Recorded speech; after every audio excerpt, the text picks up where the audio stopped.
Both Johnny Depp and Amber Heard are responding to audio that was posted this week by the Daily Mail, which was one of the conversations that Amber recorded between her and Johnny during their marriage. Johnny's lawyer has confirmed that the recording is real. Yeah, so in the clip, Johnny is saying that Amber punched him, and Amber is saying that was more of a slap.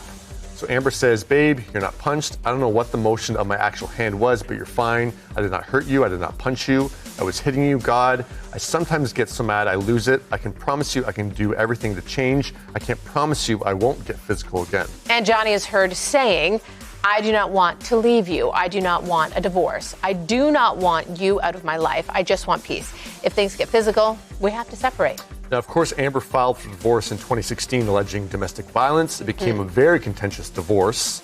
They eventually settled, and Johnny gave Amber $7 million, which she donated to charity. Now, Johnny's lawyer has responded to this audio being released, telling USA Today the first confessional tape she made reveals a conversation any real abuse victim will recognize all too well. It exposes that Miss Heard perpetuated serial violence against Mr. Depp, then concocted an elaborate abuse hoax to cover it up.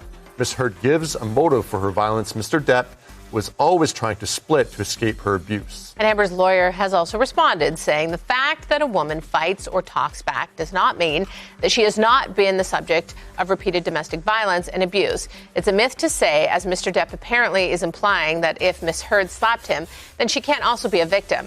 That is just not true. Yes, Paula says punch or slap, so not cool. It is assault regardless. And also says the thing that Amber has a history of being violent, Johnny does not. Carrie says, I don't know which one to believe. I don't think we're ever going to know the full honest story. Yeah, I think that's very true. Angie says they're toxic to each other. There are no victims. But yeah, this... We don't know. Yeah. We just, we could sit here all day back and forth about who's what. But at the end of the day, we don't know what went on behind closed doors.